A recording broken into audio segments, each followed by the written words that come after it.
नमस्कार दोस्तों, list study में आप सभी का स्वागत है। हमारे ख्याल से आप लोगों की होली बहुत अच्छी रही होगी और आपका त्यौहार बहुत अच्छे से बीता होगा। चलिए, अब बहुत सारी वैकेंसियां आने वाली हैं।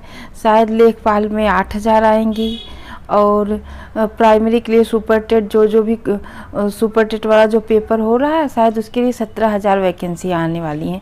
मतलब जो भी कंपटीशन आप लोग देने जा रहे हैं, उन सब में जो हम आपको क्वेश्चन करा रहे हैं बहुत ही महत्वपूर्ण है और आपको उसमें देखने को ज़रूर मिलेंगे। तो इसलिए आप लोग हमारे चैनल से जुड़िए और हमारे वीडियो को शुरू से लेकर आखिरी तक ज़रूर देखिए और उसे लाइक शेयर सब्सक्राइब करिए। चलिए भैया, पढ़ाई लिखाई अब कर लिया जाए, त्यौहार मना लिए हम लोग, अब अच्छे से फिर से पढ़ें, जिससे अगला त्यौहार हमारे हाथ में नौकरी होगी तो और अच्छे से मनाएंगे। ठीक है, इसके बाद हम अगले वीडियो में जो हिस्ट्री लेके आएंगे। हिस्ट्री बहुत ज़्यादा लेंदी है, इसलिए हम उसके मेन पॉइंट लेके आएंगे जो आपको पेपर में देखने को मिलेगा।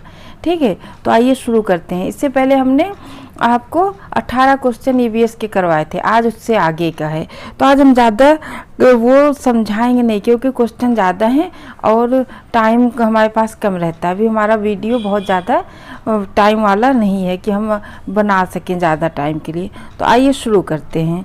सबसे पहला क्वेश्चन देखिए, सौर विकिरण की सबसे महत्वपूर्ण भूमिका किस चक्र में है? ये हमने नोट्स में करवाया है। अगर आपने हमारे नोट्स नहीं देखे तो पहले हमारे नोट्स जाके पढ़िए, वो वाले वीडियो। ठीक है, तो सौर विकिरण की सबसे महत्वपूर्ण भूमिका किस चक्र में है? जल चक्र में। और दूसरा 20वां क्वेश्चन देखिए, राष्ट्रीय पर्यावरण अभियांत्रिकी शोध संस्थान नीरी कहाँ पर उपस्थित है?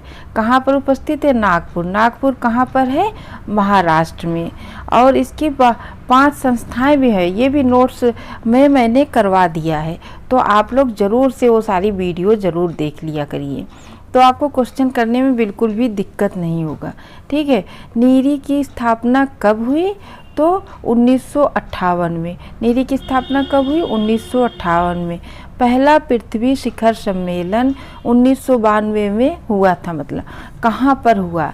मतलब इसमें ही एक क्वेश्चन का आंसर आपको और मिल जा रहा कि पहला पृथ्वी शिखर सम्मेलन 1992 में हुआ है।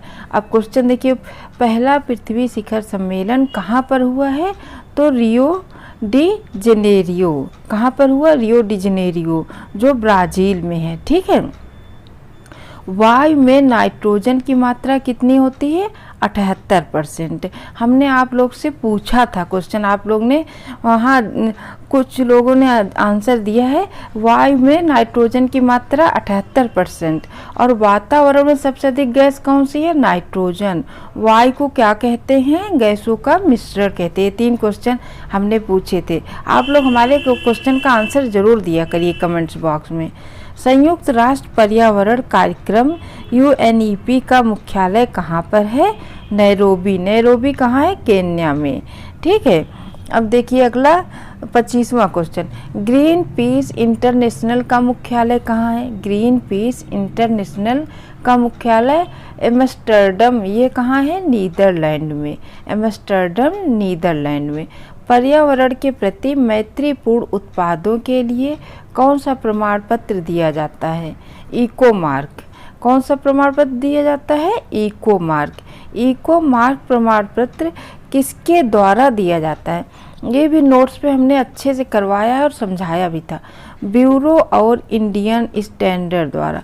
ब्यूरो ऑफ इंडियन स्टैंडर्ड द्वारा इको मार्क प्रमाण पत्र किसके द्वारा दिया जाता है? ब्यूरो ऑफ इंडियन स्टैंडर्ड द्वारा। ठीक, विश्व का सर्वाधिक वनाच्छादित प्रतिशतता वाला देश कौन सा है? सूरीनाम। विश्व का सर्वाधिक वनाच्छादित प्रतिशतता वाला देश कौन सा है? तो सूरीनाम। विश्व वन्य जीव दिवस कब मनाया जाता है? विश्व वन्य जीव दिवस 3 मार्च को मनाया जाता है। विश्व वन्य जीव दिवस कब मनाया जाता है? 3 मार्च को। भारत में वन्य जीव सप्ताह, भारत है और वो क्या है? विश्व है। भारत में वन्य जीव सप्ताह कब मनाया जाता है? 2 अक्टूबर से 8 अक्टूबर तक। ठीक है, इसमें कंफ्यूज मत होइएगा।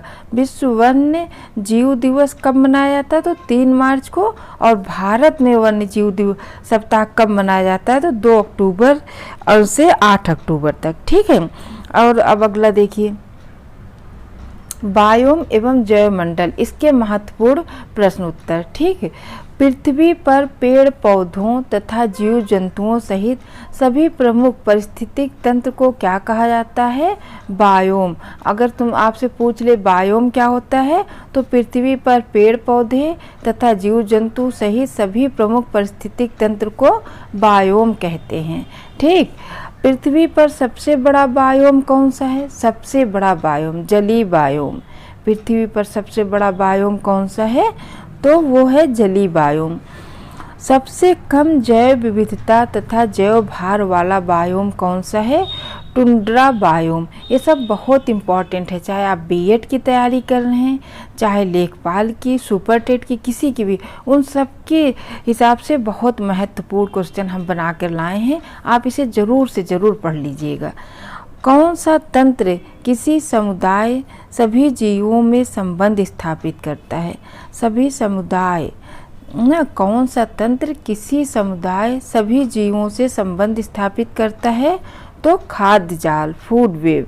खाद्य जाल जो है सभी समुदाय से संबंध स्थापित करता है। सभी उपभोक्ताओं में कौन सा गुण पाया जाता है? सभी उपभोक्ताओं में परपोषी गुण पाया जाता है। कौन सा गुण पाया जाता है? परपोषी गुण पाया जाता है।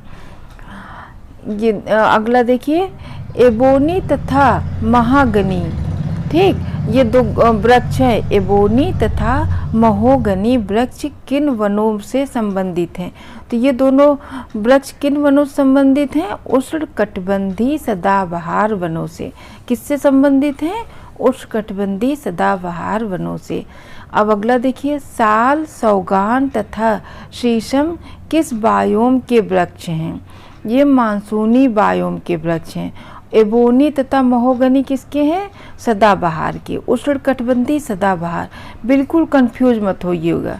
और साल, सौगान तथा शीशम मानसूनी वन बायोम है। ठीक है, मानसूनी वन बायोम। किस बायोम की भूमि अम्लीय तथा अल्पता खनिज वाली होती है? अम्लीय तथा अल्पता खनिज वाली होती है तो शंकुधारी वन। ठीक, शंकुधारी वन। किस बायोम में सबसे कम तापांतर पाया जाता है? अयनवर्ती सदाबहारी वर्षा वन बायोम में। अयनवर्ती सदाबहारी वर्षा वन बायोम में। किस बायोम में प्राथमिक उत्पादकता सर्वाधिक होती है? तो विषुवतीय वन बायोम में। प्राथमिक उत्पादकता किसमें सर्वाधिक होती है? तो विषुवतीय वन बायोम में। सागर जल के नितल में यानी तलहटी में रहने वाले जीवों को कौन सी संज्ञा दी जाती है? तो वेंथम्स। जो तलहटी में सागर में रहते हैं उन्हें कौन सी संज्ञा दी जाती है? उन्हें वेंथस कहते हैं। रेडियर किस बायोम का जंतु है? रेडियर एक जंतु है, जानते होंगे। किस बायोम का है? टुंड्रा बायोम का। कहाँ का? टुंड्रा बायोम का। ठीक है, अगला देखिए, भारत में वन संरक्षण विभाग द्वारा कब से वन रिपोर्ट का प्रकाशन किया जा रहा? वर्ष 1987 से। कब से किया जा रहा? वर्ष 1987 में। यह कहाँ पर है? यह देहरादून में है और हर 2 वर्ष बाद इसका सर्वेक्षण किया जाता है। कितने वर्ष बाद? 2 वर्ष बाद। कहाँ पर है? देहरादून में। लानोस तथा कैंपोस, ये 2 घास हैं।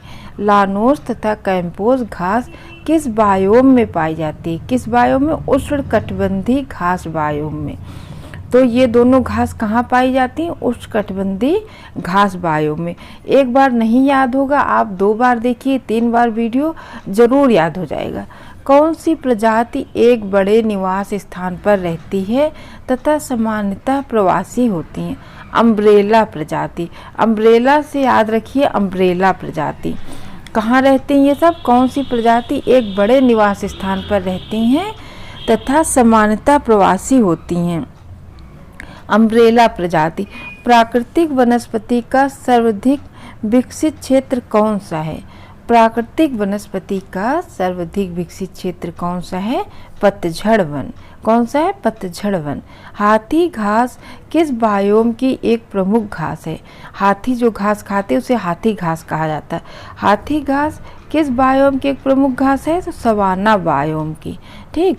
विश्व के किस बायोम को प्रमुख अन्न भंडार तथा दुग्ध व्यवसाय का केंद्र कहा जाता है? शीतोष्ण घास बायोम को। किसे कहा जाता है? शीतोष्ण घास बायोम को। आज के लिए इतना ही।